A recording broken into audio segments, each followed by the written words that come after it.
Like I say, I'm really proud of our team. Appreciative of the fans. That was a great atmosphere, and we overcame way too many penalties. But the character of this team is it's impressive. No matter what anybody says or saw today, the character in there is special. What's up, everybody? Welcome to State of the Nation, the Athletics Raiders podcast. I am Jimmy Durkin. I will be joined shortly by Vic Tafur. Hey, but let's talk a little bit about this Raiders win, a thriller here in Oakland, 24-21. They take down the Pittsburgh Steelers, and they survive after Chris Boswell's foot slips on a 40-yard field goal attempt as time expires. And that was them surviving after allowing a 48-yard hook and lateral pass that got the Steelers down to the 22-yard line. Looked like maybe one of those plays was going to deliver another win after the Dolphins shocked the Patriots earlier today with a very similar play. And Jon Gruden afterwards was basically grateful that he didn't have to explain what the heck happened on that play. I was thinking I'd have to tell you what happened on the play that set the field goal up, honestly. That was a tough, I saw the Patriots lose a game today in similar fashion, but we got to coach that situation better. It falls on me, but it's a heck of a win for us. We saw another big day for Derek Carr, who goes 25 of 34 for 322 yards and 2 touchdowns, his 8th straight game without an interception. Here's Gruden on his quarterback's day. Carr played great today. We had some series in, not of any fault of his. We had some penalties. We had some penalties that put us way behind in the down and distance. And the Steelers are good. I think they came in here with one of the top defenses and top pass rushers in football, and they're going to make some plays now. But he brought us back twice in the fourth quarter, made some great throws and some great audibles, and I'm really proud of him. The play of this game on that final drive, a strike from Derek Carr to Seth Roberts for 39 yards to beat 2 defenders. That set the Raiders up at the Pittsburgh 7-yard line. Came just after the 2-minute warning, and it was a play call that wasn't designed for Seth Roberts. It was a play designed for Cook, and I'll be honest, Derek threw it to Seth on the practice field against that coverage, and I said, I can't believe he threw that. That ball's not designed for him. He's an alert, but Carr sees the field. I've been saying that from the beginning. If we can protect him and we can give him some good looks, he'll make the throws. And Seth Roberts made one heck of a play on that. And what can I say? Our guys made some clutch plays when they had to make them. Here, Derek Carr explains what he saw earlier in the game and why he wanted to go to Roberts in that big moment. Yeah, we had like a crossing route for Seth, like coming across the field. And early in the game, we got the look exactly that I wanted. But I didn't want to change the play, I wanted to let the play eat and all those kind of things. But we got the same kind of look with different people covering, they put different bodies in there. And I just told Seth, I think it was a TV timeout or 2-minute warning, if I'm not mistaken. We were in the huddle. And I told him, I said, Seth, if we get too high, I know what you got, but just take the middle. And I'm going to try and pump it one way, and I'm going to throw you the ball if it's too high. And he just, okay. In Seth's natural form, he just said, okay. And I threw it. I honestly thought I overthrew it by about 12 yards, and he hit another gear and went and got that ball and kept it off the ground. And I thought that had to be the play of the game by Seth. That catch and that coverage, it was really impressive. The Raiders tight ends certainly showed up today. Jared Cook, who continues to make his case for the Pro Bowl, had 7 catches for 116 yards on the day. He didn't score, but 2 of the Raiders' other tight ends did. Lee Smith had a fourth-quarter touchdown on a play action that gave the Raiders a 17-14 lead with 5:20 to play. That was his second touchdown of the year. And then Derek Carr delivered the game winner with 21 seconds left on a 6-yard TD reception, his first as a Raider. And Hooters, if you're listening, Jon Gruden wants you to hook up Raiders tight end coach Frank Smith. Yeah, we got to give Frank Smith, the tight end coach, some pub. Hopefully he gets, some free chicken wings tonight at Hooters or something. But Carrier wins the game with a great catch. He made a great catch on the seam on the drive where Derek fumbled. Derek Cook was awesome. He's clearly our MVP, in my opinion. He's phenomenal, and Lee Smith caught another touchdown. So, we were short receivers. I think we just had 4 active today. We went with 4 tight ends for that reason, and good for them. Derek Carr, as mentioned, has gone 8 straight games now without an interception. On the season now, he has 3,434 yards, 18 touchdowns and 8 interceptions.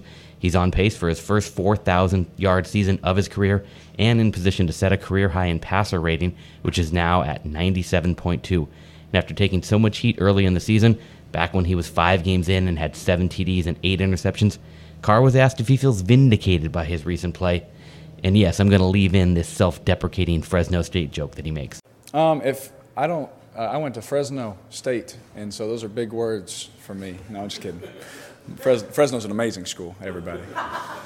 And y'all should all go there, especially all you football players. No, I think being able to show our team that our relationship, this system, we've tried to sell it as hard as we both can, you know. We knew it was going to be a process. We didn't know, stat-wise how it was going to start out, but we knew it would just take time for people to see it, the way that we see it and things like that. And to be able to do that, I think it feels good because it puts a stamp on it like, fellas, if we just continue to do right and just do it this way, then good things can happen. So it does feel good in that way. From like an outside perspective, I know what I'm capable of. You know what I mean? You know me. I know what I'm capable of. I know how to play this game. So I wasn't worried about that stuff unless it was completely false. Then that's different. But those kind of things happen when you lose and it's not going well. But I knew eventually it would change, man. I thank God that we won this game, man, because I think our young guys, the way they played and all those kind of things, it showed them, man, if you give that kind of effort, if you compete that way and you keep doing things the right way, we can beat some of the best teams in the world. All right, and now we bring on Vic Tafur and Vic. They got to win. I was calling for the cover. I had predicted the cover, and you know what? If they could have got the touchdown on the hook and lateral, I would have almost nailed the score if they had gone for the 2-point conversion. I had called for a 29-24 win. Win for the Steelers, but the Raiders pull it off 24-21. A crazy game, crazy finish where it looked like they won, and then it looked like maybe they were going to go to overtime, but the turf monster down here, I think Roethlisberger, he tried to walk it back, but he referred to terrible field conditions. I don't know. I don't think it was that bad. It didn't really seem a ton of issues. But obviously Chris Boswell's 40-yard field goal never really got off the ground as he slips, and the Raiders walk away with a win. And all the people that are obsessed with the draft can be all angry about it, but it's a happy locker room down there. Afterwards, Whitehead said those guys are dummies. People who talk about the draft are dummies. Like, this is all about grown men trying to do their job, win a game, which I buy that. And These guys have a lot of pride. I thought it's a nice win for both the fans and for the ball club, the team. I think been 2-2 in their last 4 games. They've first winning as a winning team, so I think those are positive things. I think looking forward, you hope the young guys get some good habits and kind of build off this. And I was saying before this game, even before this game, that I would call on for a win next week. They're going to go to Cincinnati. I'm going to stand by that. They're going to have a 3-2 stretch here, and I know all the draft people are really going to freak out there when they get their 4th win. But we'll see what happens against Jeff Driscoll. But a cool little feather in the Raiders' caps that I think a lot of fans are going to enjoy. Ben Roethlisberger now 0-4 in his career in Oakland, and presumably this is his last chance. He's not going to get a win in Oakland in his career. And you can't really blame him very much because he came back in the game. He had a rib injury, second quarter, leaves the game. Then he finally gets back in with about 5 minutes to go, leads him down a drive with 6 throws. Hot knife through butter right there. 6 throws for 80 yards. They score in about 2.5 minutes. Then the Raiders score. He comes back for the 43-yard hook and ladder play. So he finishes the game 7 for 7 for 128. And then, which I think Steelers fans are probably going to choke over, is that Tomlin says afterwards, he could have came in probably a series or 2 sooner, but the rhythm and the flow of the game, we didn't do it. Just scream Josh Dobbs, right? Yeah. They had 3 first downs the whole second half before Roethlisberger came back in. So obviously they were cocky, thought they wouldn't need him. They could probably win without him, but clearly they should have brought him in sooner if he could play. And Big Ben didn't help his coach at all. Said, I was ready to go. I was waiting for him to tell me when to go back in. I was ready to go. So that'll be a hot topic, I'm sure, in Pittsburgh. But what do we care? The Steelers aren't really our business. The Raiders get the win, and I think, like I said, the guys are pretty fired up. Yeah, I was talking to Marcus Thompson sitting in between us, and I was saying they're just waiting for the Raiders to take the lead before they put him back in, which is stupid. It's terrible coaching. And if the Steelers season continues to go off the rails, they've lost 3 in a row now. They fall to 7-6. That's the kind of moves that could end up Mike Tomlin getting him on the hot seat and could see him lose his job. But like you said, we don't care about the Steelers. No. But just weird. But Derek Carr, huge day for him again. 25 of 34, 8 straight games without an interception. Now the guy's playing good football. I mean, I know he took a lot of heat early. The first 5 games were not good, but he's putting it together and he's on pace to really have a career year. He's on pace for his first 4,000-yard season. His passer rating would be a career high if it stands, 97.2. The guy, is and he's doing it without a lot of weapons out there, a lot of high impact weapons. We also see what Amari Cooper's doing in Dallas. Derek Carr's playing good football here without an Amari Cooper-like receiver on the roster. Yeah, it's his third fourth quarter comeback this season, 16th of his career, which is tied for the most NFL since 2014. Matt Stafford also has 16, so definitely getting some of his mojo back. He made some, weren't always great throws, so there were some mistakes he made, but that's fine. It's a tough defense, I think, at times. I just think you see his old mojo back. He's making plays on the stretch. Got the tight ends involved a lot. Tight ends are a big part of the offense today. So I think I think he's starting to feel good about himself and his place in this offense as far as the future goes. Yeah, I mean, there was so much talk about, okay, is he going to be trade bait in the offseason? And we're not going to rule out anything at this point, obviously, when we're talking about Jon Gruden. But, I mean, at this point, I think you see a quarterback that you're comfortable with and you want to keep building around, and they just got to give him some weapons now. Or his trade value is skyrocketing. I couldn't resist. Come on. No, I think you're right, Derek. I think all signs point to Derek and Jon Gruden being on the same page or making strides. And you mentioned the O-line's been hurt all year. The receivers have been decimated. And he's throwing to Marshall Aitman and Seth Roberts has become his big-time go-to guy. So definitely you have to give Derek a lot of credit for sticking through this rough patch and kind of coming out of it a little bit. Yeah, I mean, you could see that this is one of those things where if he gets through all this and then they can use those draft picks that they've accumulated and give him some real weapons, that he could really come out of this as a much better quarterback. And a big moment today in this game, Seth Roberts reemerging, huge 39-yard catch on a play that on a ball Jon Gruden didn't want going to him. The play was called for Jared Cook, which is kind of a smart thing to do. Jared Cook's their best player, really. He's been their team MVP. But Derek Carr liked what he saw from Seth Roberts. He liked what he saw on this same play in practice, and he throws that strike down him, beats 2 defenders, 39-yard catch, and Seth Roberts with a huge moment. Yeah, it's good for Seth. Like you talked to him after the game a little bit. Kind of last man standing. Like Crabtree's gone. You mentioned Cooper gone. He's kind of the last guy who was here with Derek all along, and they have the chemistry together. Obviously, Seth has had some drops over the years, but I think he's made some big plays also. He had a lot of clutch moments in his career. He didn't realize there were 2 guys there. He thought there was just one. He didn't see the other guy coming over. So the ball was placed pretty well, but I think more of a nice catch than a throw. But it was a huge play. That set up the touchdown to Derek Carrier, and here we are. And, obviously one kind of a big momentum swings, and one of the areas that people are going up in arms about is there was 2 plays where Derek Carr sees the ball slip out of his hands as he's trying to throw. Just one of those terrible stuff. I can't believe it. The refs must have gotten paid off. Yeah, somebody might have said that. Well, obviously Derek Carr, his was ruled a fumble, right? And then you see shortly after Joshua. And there's no question that was a fumble. He chased the ball right away, so he knew. Yeah, he said he tried to claim as I don't believe him. He chased the ball. He said, I just jogged after just to be careful. He chased the ball. So can't. So that one you can't question. That one's definitely a fumble. So then the question is, was the other one a similar play or not? I will say I believe both calls were correct. Like we said, the Derek Carr one was right, and then if you watch the Joshua Dobbs one, I know it's very close, and I know if you're putting the rose-colored glasses on, you silver and black-colored glasses on, you just see 2 similar plays. But if you look at Dobbs, it stays on his hand, that split second long enough to where the hand is coming forward, and then it comes off. I know it looks very similar, right, but I mean, the way the rule is, his is not. His is actually a pass. Derek's wasn't, and it might have been a big momentum swing there. It obviously didn't end up costing him the game, but the refs take a lot of heat, and I know Gruden hates the fact that these things are decided in New York. And don't get him started on that one. That's his favorite topic of late. The guys in New York who decide games on their little monitors, and he can't even talk to them about what's going on here. But he mentioned the catch he challenged earlier to Juju, which he had a good point there. He said the referee took off his visor, which means he was out of bounds before the catch. If that's true, then he should have got that challenge. We lost it. The catch was upheld. So he has a very bad record with challenges, which he acknowledges. He doesn't really care. I think he's kind of I don't know if he challenges us to It's emotional. I think it's an emotional it's thing. emotional. I agree. I think he's kind of like sending a message to somebody somewhere, like, how dare you?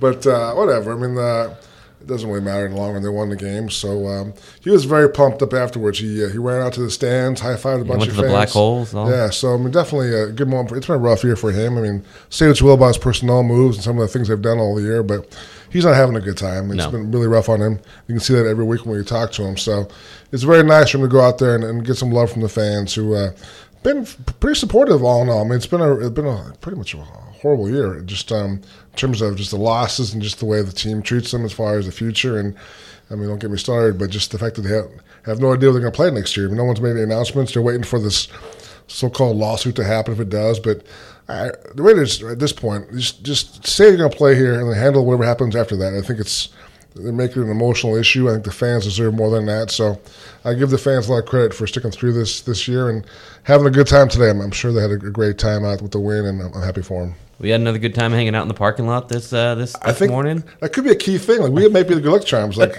us tailgating gets these guys to play well. I mean, you at least get to see entertaining football. The last 2 weeks. I mean, 2 weeks against two good teams, dude. Yes. Like, I mean, we've seen, against the Chiefs, against the Steelers, some of the best NFL players out there. Antonio Brown and Tyreek Hill came into this field, came into the stadium, and were shut down. It's karma. Like, you give us like food and drinks for the game, and then the team rewards that fans with good performances. So I think it's something like maybe we're here doing it for Christmas Eve. I'm not sure we're doing it for Christmas Eve, but we'll see about that. We'll figure it out. But it's been fun. I think the fans are great.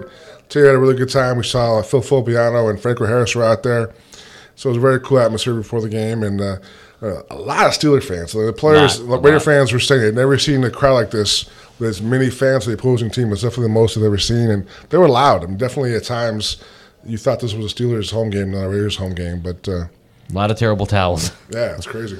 We do have to give a shout out to the defense. Defense played, really the best probably they've played all year.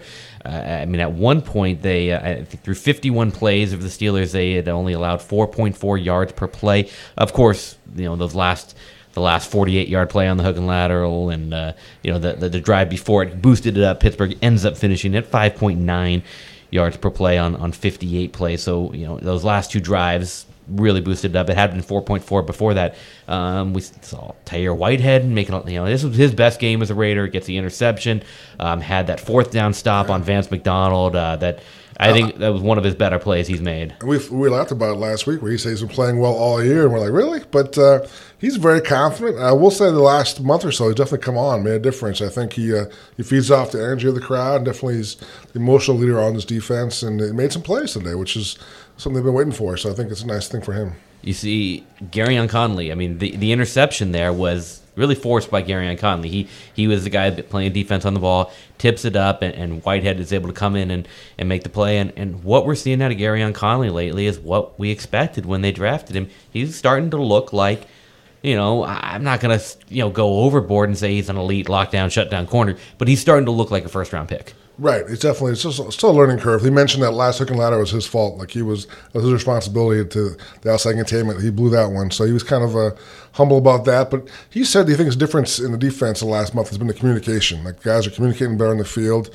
Everyone knows where everybody else is. His confidence is definitely back up after being benched earlier in the year. And yeah, he has all the athletic ability you want in number one cornerback. So I think both he and Rashad Melvin took turns with Antonio Brown. He was on both sides of the field. Yeah. Held him in check. He had 5 catches for 35 yards. I mean, nobody could stop Juju. You'll take that. Yeah, no one could stop Juju Smith-Schuster, but really got to pick your poison. You can't stop both guys. They're both really good. So I think you stop Brown and hope for the best.